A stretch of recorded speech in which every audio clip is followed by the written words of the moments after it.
Selamat datang di channel Mudah Belajar Pemrograman. Topik kali ini kita akan membahas branching ya pada struktur kontrol. Nah, di tutorial sebelumnya kita sudah menyelesaikan untuk yang struktur kontrol perulangan dan juga yang pemilihan. Nah, di sini kita akan mulai membahas mengenai struktur percabangan atau jumping ya, branching atau jumping biasanya kayak gitu ya, struktur untuk melompat ke mana-mana kayak gitu. Nah, kita akan menggunakan break continue ya, break dan continue serta nanti juga akan return kayak gitu ya.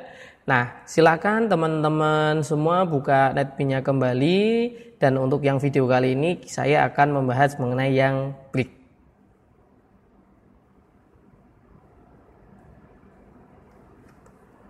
Silahkan buat kelas. Oke, ini nanti untuk yang break, continue maupun return akan saya jadikan satu kelas ya. Tapi untuk video kali ini saya akan membahas untuk yang break dulu gitu ya. Misalkan ini ya, latihan branching. Oke. Nah, untuk penggunaan break ini erat kaitannya sama penggunaan yang namanya perulangan. Nah, maksudnya gimana? Oke, teman-teman bisa lihat sendiri nih, maksudnya gimana sih? Ya, saya mau nulis ini. Ya, soalnya ngomong kalau sama nulis nanti amburadul ngomongnya apa. Jadi sebenarnya break sama continue itu penggunaannya nanti hampir mirip fungsinya kayak gitu ya, tapi nanti menghasilkan sesuatu yang beda. Nah, untuk break ini jadi nanti akan ada proses pemberhentian paksa di sebuah perulangan itu sendiri. Dilihat aja ya, saya buat gini misalnya, for INTI sama dengan 1 aja biasa ya, I kurang dari sama dengan 10, kemudian I plus. Nah, ini ya proses perulangan ya, udah hafal ya teman-teman semua ya. Misalkan gini, nah ini harus pakai if biasanya supaya apa, enggak begitu apa ya istilahnya langsung break begitu aja ya. Saya cetak dulu deh gini deh, short ini perulangan ke I, gini ya. Ini saya jalankan kan gini ya. Ini perulangan ke 1 sampai 10 gitu kan. Nah, ini kalau saya break ini ya. Saya kasih break di sini, saya jalankan.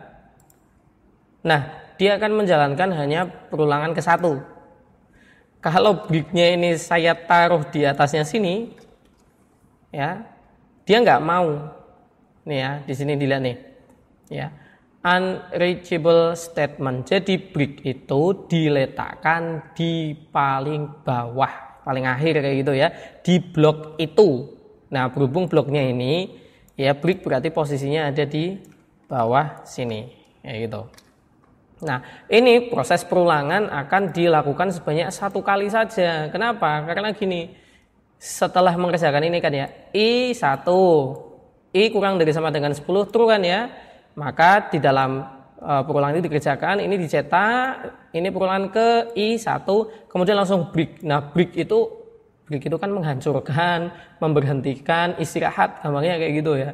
Jadi ketika ketemu break, maka proses perulangan itu akan dihentikan seketika itu juga, tidak akan dilanjutkan lagi berapapun jumlahnya.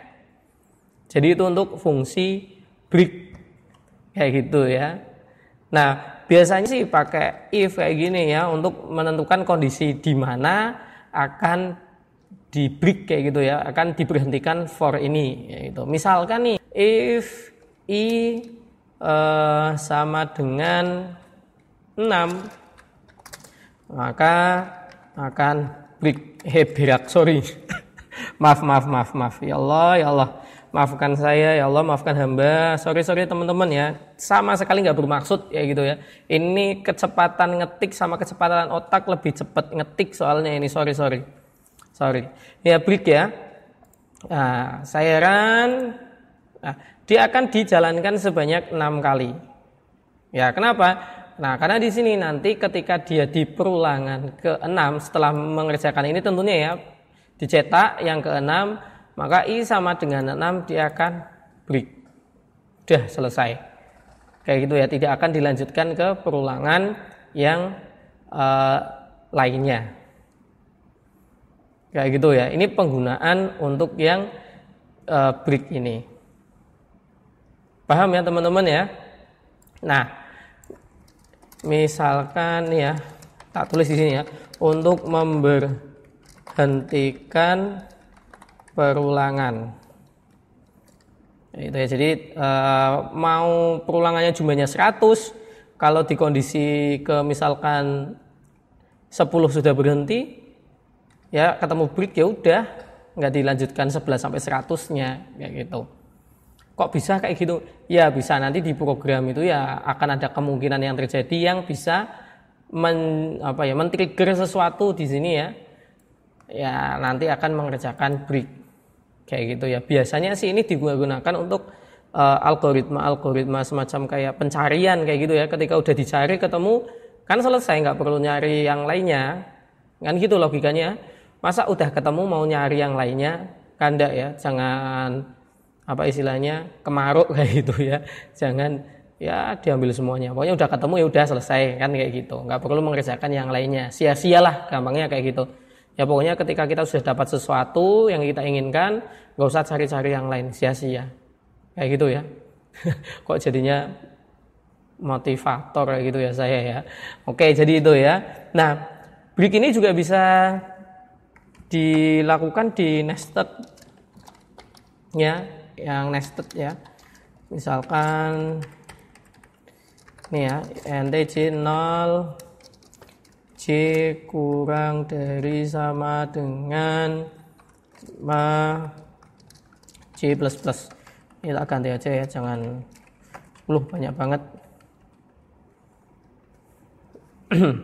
Nah, ini ya saya taruh di sini.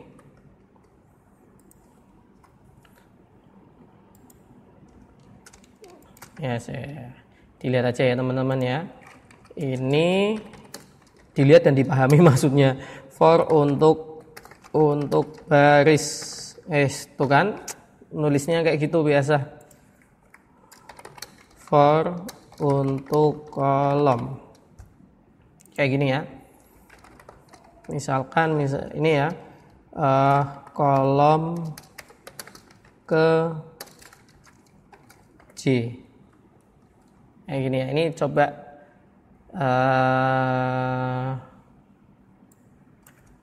saya komen dulu ya, saya jalankan ya kan, muncul ya perulangan ini jadiin satu aja. Nah gini, ini kan ya perulangan ke 1, kolom ke bla bla bla ya, kayak yang nested kemarin ya di video sebelumnya. Nih, gitu kan. Nah, ini break misalnya ya, jangan 6. Kalau 6 ya sama aja ya, run file. Enggak bakalan sampai 6. Wong di sini sampai 5 kali aja. Misalkan 3 ya. Saya run. Nah, coba apa yang terjadi? Ya, di perulangan ketiga dia nyetaknya kolom cuma 1 aja. Karena di sini if I itu yang luar ini ya. Jadi ketika dia ketemu di perulangan yang ketiga, nih ya, perulangan yang ketiga, nih, maka ya kan for system out print J 1 cetak I sama dengan 3 ya, di perulangan yang terluar ini yang untuk baris ketika ketiga, maka dia akan memberhentikan for yang ada di dalam ini, bukan for yang di luar ya, tapi for yang ada di dalam ini, yang sesuai dengan blok kode for ini. Ya di dalamnya for ini, bukan yang luar. Nah gitu. Jadi dia dicetak cuman sekali saja. Kalau yang di sini I-nya saya ganti J. Ya, saya ganti J, saya run. Nah, dia nyetaknya 1, 2, 3 saja. 4, 5 untuk semua baris nggak ada. Kenapa? Ya, di sini teman-teman semua bisa lihat. Kalau untuk baris kan eksekusi semua. Ini ya, yang J 1 kurang dari 5 kan betul. Nomor 1 dieksekusi. I++. Jadinya 2. 2 kurang dari 5 betul. Cetak 2. Nih ya, kolom kedua cetak. Kemudian 3 kurang dari 5 betul, kolom ketiga dicetak. Nah, ini dikerjakan di sini J sama dengan 3. Ya. Break, ya udah. Ketika di sini kondisinya terpenuhi, ya udah selesai gitu ya. Log WN gitu ya. For di sini udah. Nah, itu untuk yang ketika di sini pakainya J. Ya, gitu ya. Intinya ketika di sini divalidasi kondisi true break, ya udah for ini berhenti seketika itu juga. Gitu ya teman-teman ya. Nah, misalkan nih ini saya kembalikan ke I. I sama dengan 3 gini ya, saya kan kayak gini ya. Yang perulangan ketiga dia 1 kolom aja yang dieksekusi gitu kan, karena ketika ketemu sama perulangan ketiga ya udah berhenti di sini saja, cetaknya cuma sekali. Nah, saya mau memberhentikannya untuk yang for di luar, bukan for yang di dalam. Kalau ini kan secara otomatis break ini akan dibaca oleh for yang di dalam ini, nggak mungkin yang di luar. Jadi cara kerjanya break kayak gitu. Dia ada di dalam for-nya mana kayak gitu. Nah, kalau misalkan saya mau memberhentikan for-nya yang ini tapi di dalamnya for lagi ya. Break ini supaya bisa dibaca oleh for yang ini, bukan for yang di dalam. Gimana caranya?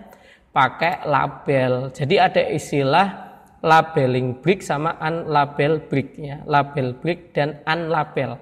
Nah, kalau kayak gini unlabel, secara otomatis, secara implisit, nah itu berarti for yang paling dekat dengan break itu yang akan diberhentikan. Yang paling dekat dengan break kan yang ini ya.